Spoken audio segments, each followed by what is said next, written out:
Hi everyone, it is a great pleasure to be here today. So before I'll start, I would like to sense your energies, so I would like welcome and good morning. So good morning. No. Again, good morning. Perfect, so now we can start. So my name is Liraz Margalit. I'm a digital psychologist, I have a PhD in psychology.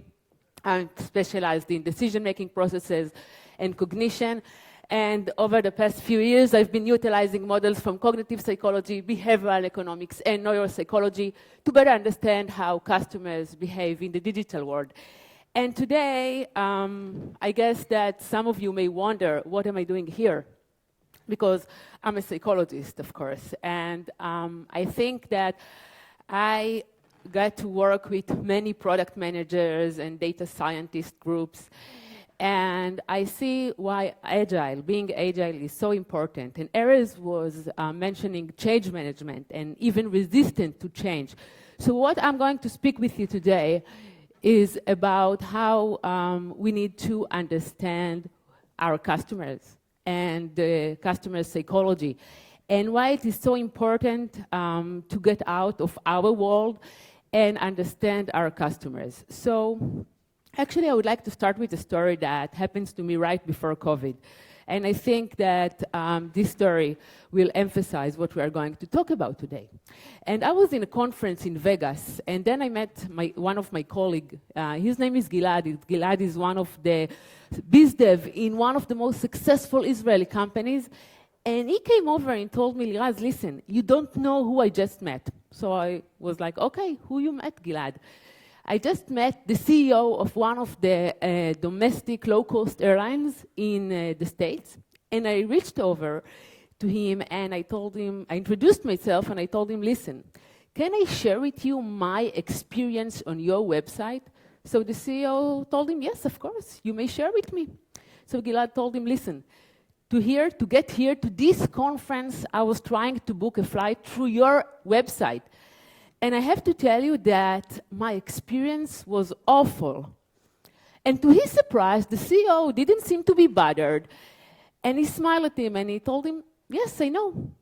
So Gilad was like, but why don't you do something about it?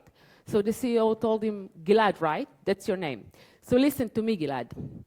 We actually checked the websites of our competition, and the experience there was much worse. So we have decided that we are going to invest our budget in lowering the cost of the flight or having a large set of services. And what this CEO didn't realize is that this approach, this type of attitude was applicable 10, maybe 15 years ago, when actually the competition was on price or on functionality or even on technology. But today we are in a different area. And I know that successful companies, they don't talk to their customers about money anymore, only about experiences. And we see that the rules of competition actually are changing, and customer experience is becoming more important than the product. And I know that this is something that some of you don't like to hear, but that's the case, and this is how you can compete today. And every year, I conduct research with my colleagues globally around the world, and every year we see the same results. And the results are that customers are willing to pay more and more on a great customer experience. The product can be the same, but experience actually has a distinct value, and this is what we are going to talk about today. And what we see is that services and products actually have become a marginal part of the purchase decision. And when a customer decides to purchase or not to purchase a product, there is one thing and one thing only that are going to affect his decision, and that is how this product make your customer feel. And it is all actually about the feeling. And we see that today, experiences actually in organization, they are the highest economic value a firm can produce. But I think that it is a bit vague. So let's give a concrete example. And I would like to introduce an example that I really, really like. And this is the Starbucks example.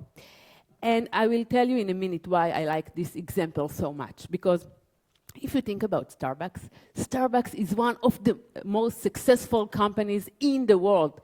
But listen to me. I didn't say that Starbucks is one of the most successful companies in the coffee shop business. I just said that Starbucks is one of the most successful companies in the world.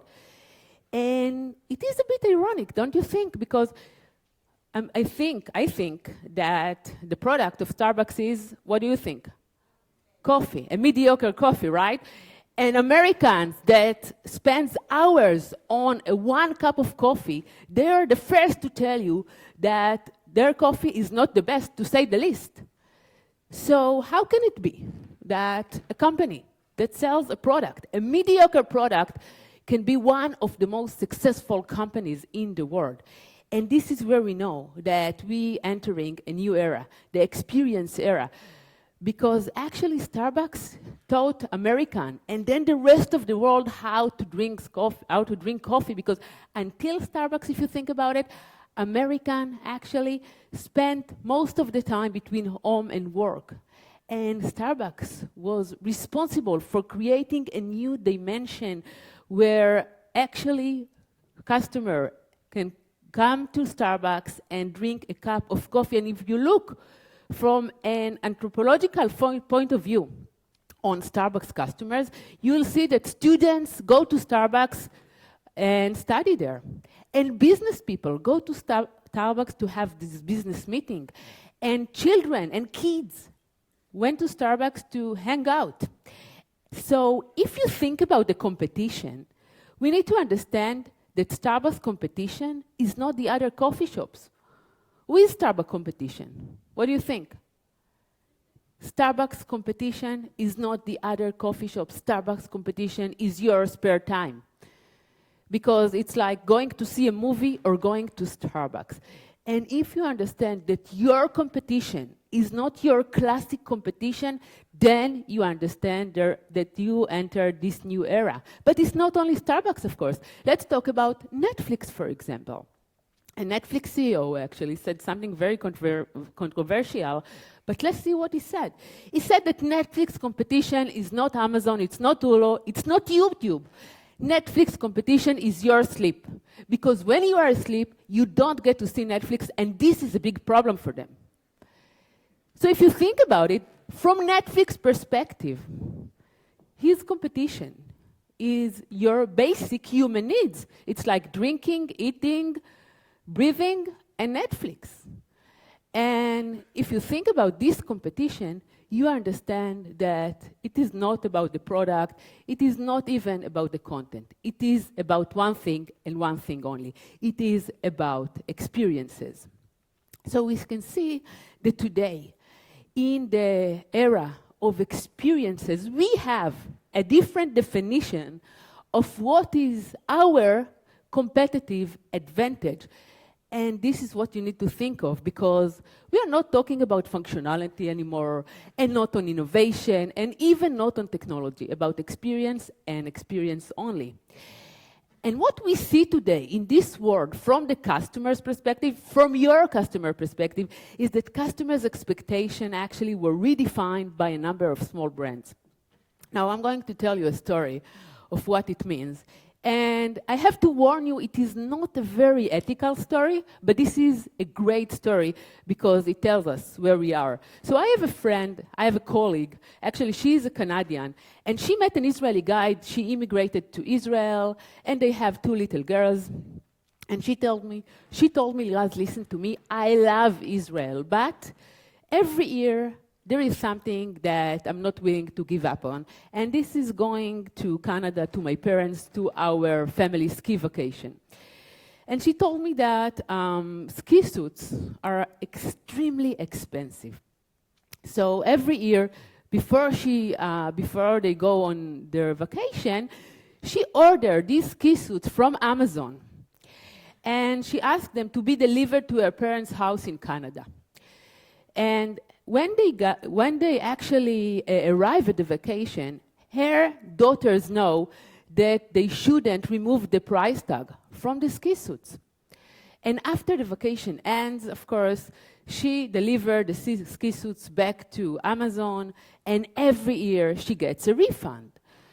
So of course, I'm not trying to giving you any ideas, but Amazon decided, and they say it out loud, that they're not going to fight with their customers on delivery, on product. You are not satisfied? No worries. You can take it back or leave it, and we will bring you another product. And if you think about it, this is not the experience economy. This is the emotion economy. And why am I talking about emotion economy? Because people are willing to pay more, much more, about how you make them feel. And when I buy in Amazon, I feel certainty, I feel secure.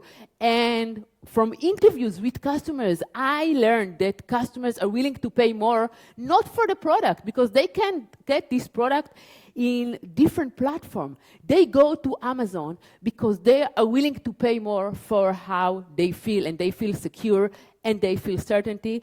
And this is what we are talking about in the era of experiences. But of course, I would like to give you another example. And I would like to ask you, think about it for a minute. In New York, there are two competing apps, Uber and Lyft, as we have get here. And what do you think? How long is too long to open up an Uber before you actually are going to deliver the taxi? Meaning, I'm going to repeat my question. How long is too long to open up the competition, meaning the Lyft, before you give up the Uber app? So in New York, we are talking about only a few minutes. And I have a colleague, Brian Solis, and actually he was requested to understand and to conduct a research to find out how long is too long. So let's see. One of the things that I had to study, it's funny that I even had to study this. How long is too long to wait for an Uber before you open Lyft? In New York, that number is about 5 minutes. Because why would you wait more than 5 minutes for a car to come to where you're standing, to pick you up, take you where you need to go, and have the whole payment just handled? Because we didn't realize, but at some point we woke up and 5 minutes was just too long for a car to come to us. That same mentality goes into decision making. Whether we know it or not, your buyer is a different person because of things like Uber. I have an app in Silicon Valley where I live. If anybody lives in Silicon Valley, this is your tip. It's called Filled. It's basically Uber of gas. So I just open up the app, say where my car is, and a truck will pull up and put gas in it. I don't even have to be there. Competitive price, I think I pay $2.99 for the delivery. And people will look at me and say, Brian, that is so lazy. I say, well, wait a minute. What am I missing that you love so much at the gas station? I'm willing to listen. Can't be the bathrooms. Right, so these types of things, these life experiences are affecting who I am as a buyer. It's affecting who I am as a decision maker. It's affecting who I am as an influencer. Whether we know it or not, all of these technologies are turning us into what I call accidental narcissists. So we can see that these life experiences actually are turning your customers into a different customers.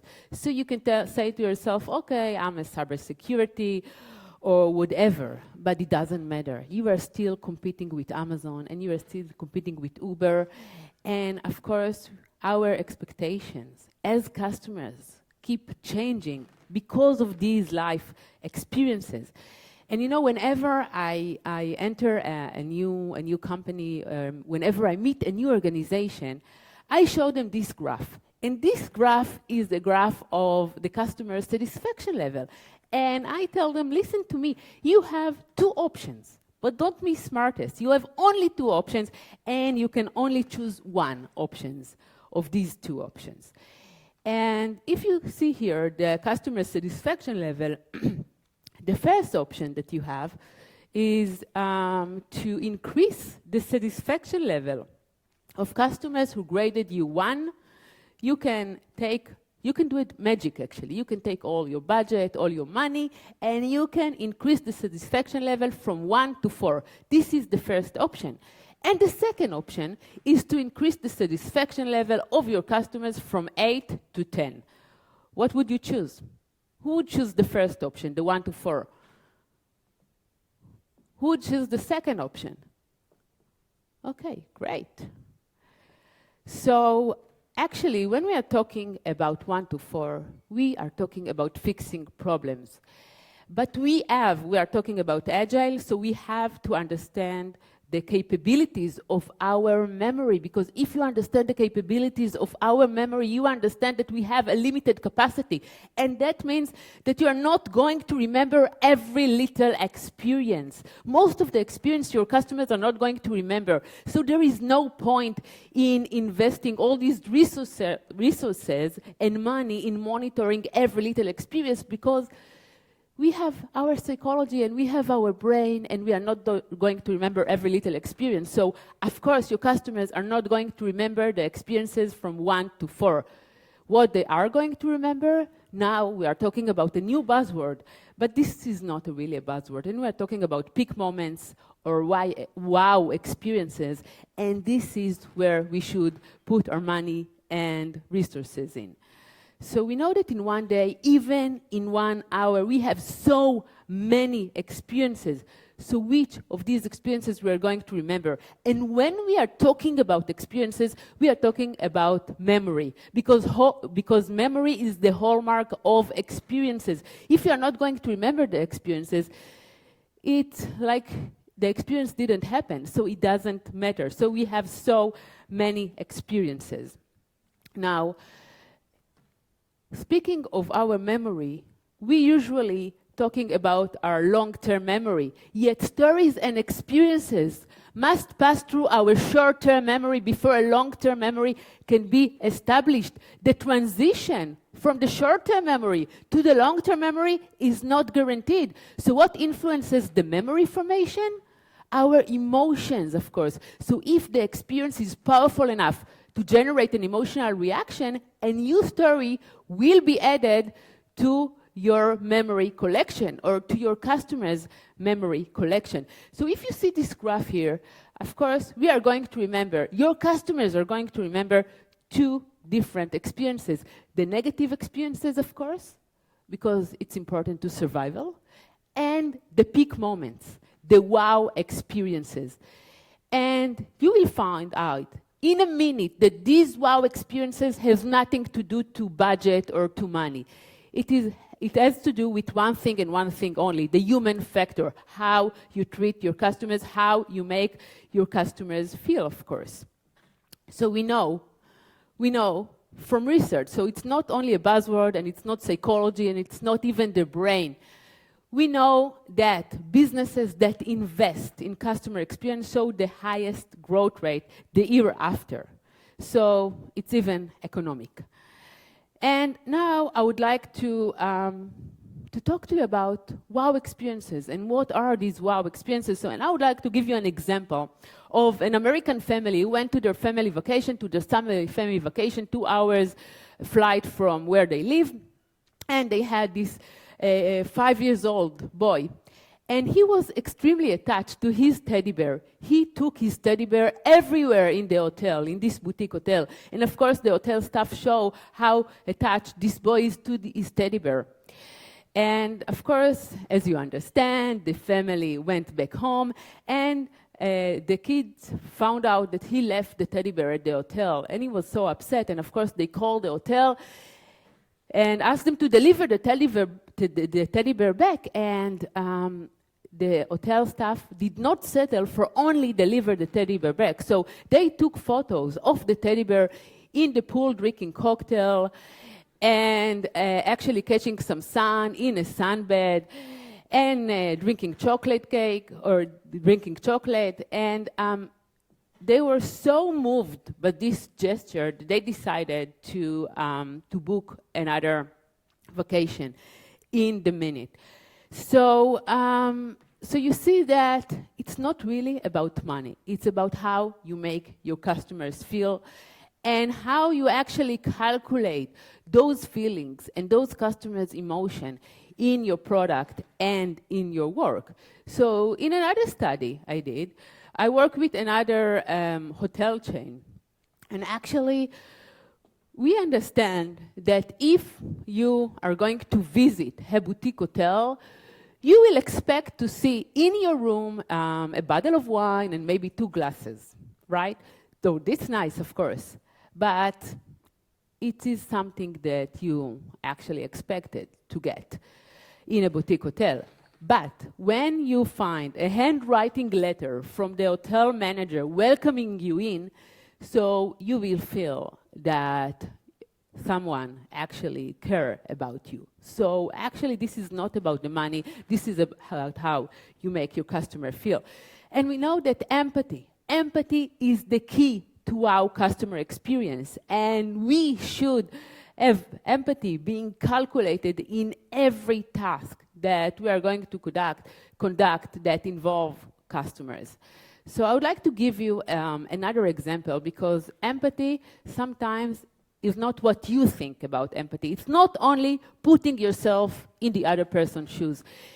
It's being sometimes a psychologist.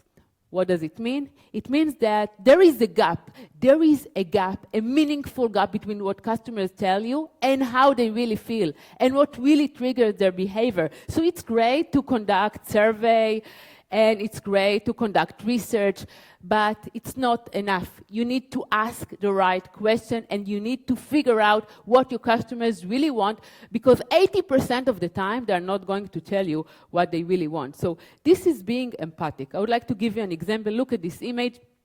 And we have all our complaints about Generation C, and they are not in the moment, and they are not in the here and now, and they are always in their phone. And look at this old lady. She's the only one that actually enjoyed the show, right? But I would like to give you another perspective. I would like to give you the empathic perspective. And in the empathic perspective, I would like to tell you that this old lady, she is egocentric and selfish because she's the only person who doesn't share the experience with her friend. And this is so rude, because all the other people here in the show, they care about their friends. That's it, right? So this is the empathic perspective. I would like to suggest another empathic perspective, and this is a sidewalk in Korea.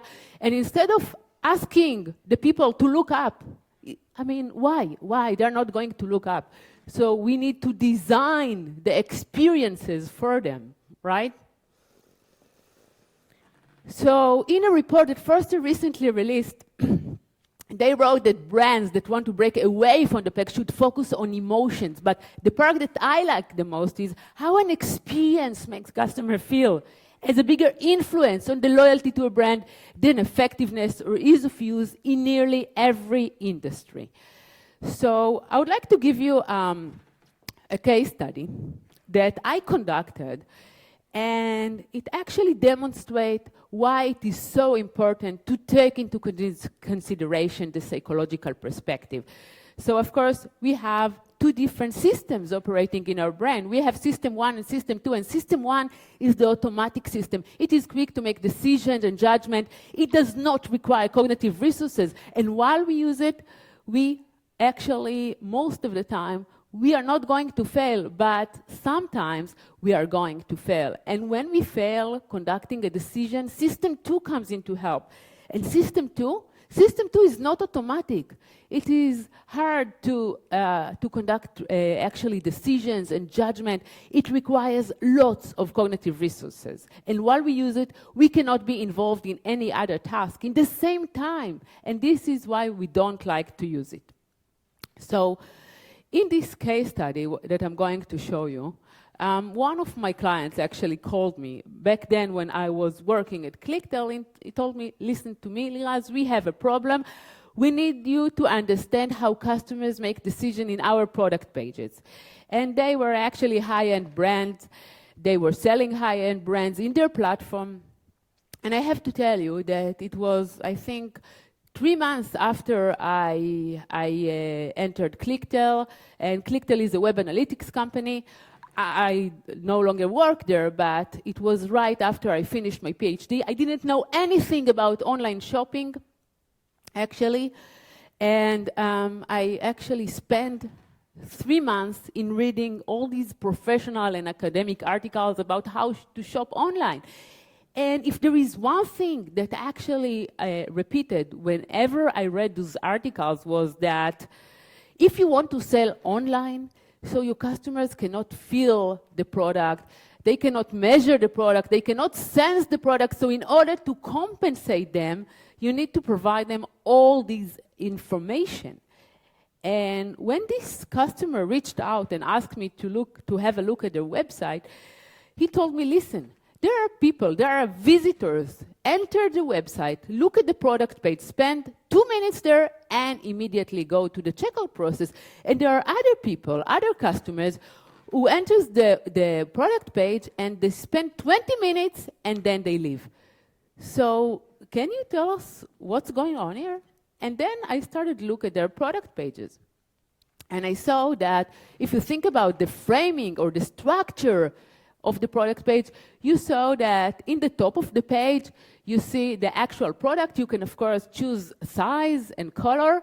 And when you go down, when you scroll down, you see all this information about the product. And I found out that users that were not exposed to this product information, they were more likely to buy the product, while users who actually did scroll down and were exposed to the product information, they were much less likely to buy the product. So I told them, let's conduct an A/B test, right?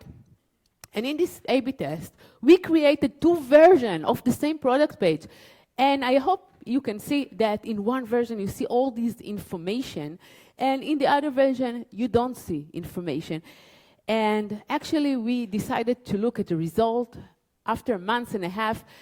And as you can see here, when users were not exposed to all this product information and details, they were more likely to add the product to the cart and more likely to convert. And this is strange, right? But it is not strange if you are thinking about the customer psychology and about our 2 systems, because if after I finished all my work, I would like to look at designer clothes. I'm triggered by my emotional path, by my emotional process. And I start looking at all these designer dresses, and I start to picturing myself wearing the dress, and all of a sudden I see all this product information and specification, and I cannot look up. So system 2 comes in to help, right? The rational system comes in to help. And when the rational system comes in to help, the whole purchasing product becomes much more complicated. And then we decide to delay our decision, right? And this is another example that I would like to provide, because we are going to see this lady, this very nice lady. She bought a cheese in a store. And as she got back home, she found out, after she actually spent $40 on cheese, that she got a hair stuck to her cheese. And she got really upset because she doesn't have the receipt. But what I'm going to show you, and what I would like you to look at, is that this is not about what this customer says she needs. This is about understanding her unconscious needs. Let's see. Okay, so I bought this cheese in your shop. It cost me $40, and when I got it home, there was a hair stuck to it. No, I don't have a receipt. Nevertheless, I would like my money back. Oh, really? Oh, really? You don't take cheese back, do you? Okay, well, I'll tell you what I'm going to do then. I'll tell you what I'm going to do. What am I going to do? I am going to go online, and I am going to write your unsanitary cheese shop a scathing review on Yelp. Boom! Mic drop. Ha! Ho. Hi. Is everything okay? Yeah, it's all good. It's just turning some cheese. You sure? Do you need to call anybody? Thank you, sir. That's very kind. Okay. So, I bought this cheese here. It cost me $40, and there is a hair stuck to it. Oh, yeah, we can take that back. Wait, what? Here. Oh. Okay. Take this. Your next purchase is on us.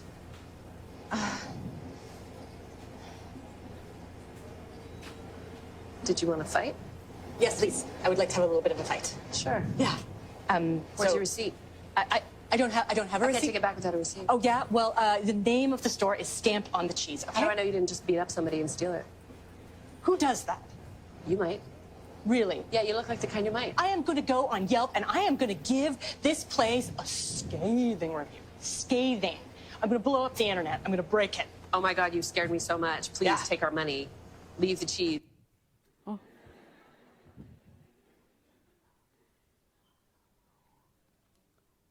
Why did it stop? Okay.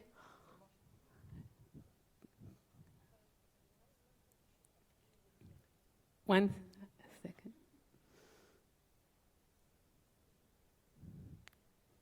Two minutes and I'm done, promise.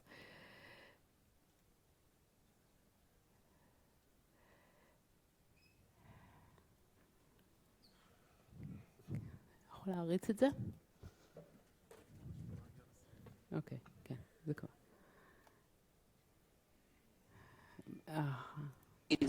Thank you. Thank you. Was that so hard? It's called customer service. Fine. Thank you. Fine. Thank you. That was You're really so solid. welcome. A lot of people really like that. That's great too. See you again. Bye. So this is what I wanted to show you. It's called customer service. You should remember that sometimes what you think of customer service or of customer experience is not what your customers think about customer experiences. And I guess I ran out of time. So I just want to tell you one more thing and to sum it up. So if there is one thing that you are going to remember from this lecture is mind the gap. Mind the gap between what your customers tell you and how they really feel. And in order to emphasize the mind the gap rule, I would like to give you one last example, the Netflix example. And I'm not sure if you realize that, but Netflix actually recently ditched their old 1 to 5 stars rating system to a new thumbs up, thumbs down rating system. And of course, if you look at the new rating system, it got them 200% more rating.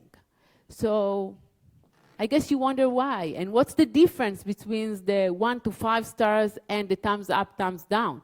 And people are thinking maybe it's faster and maybe it's more emotional, but no. It has to do with one thing and one thing only, between the gap between what your customers will tell you and what really triggers their behavior.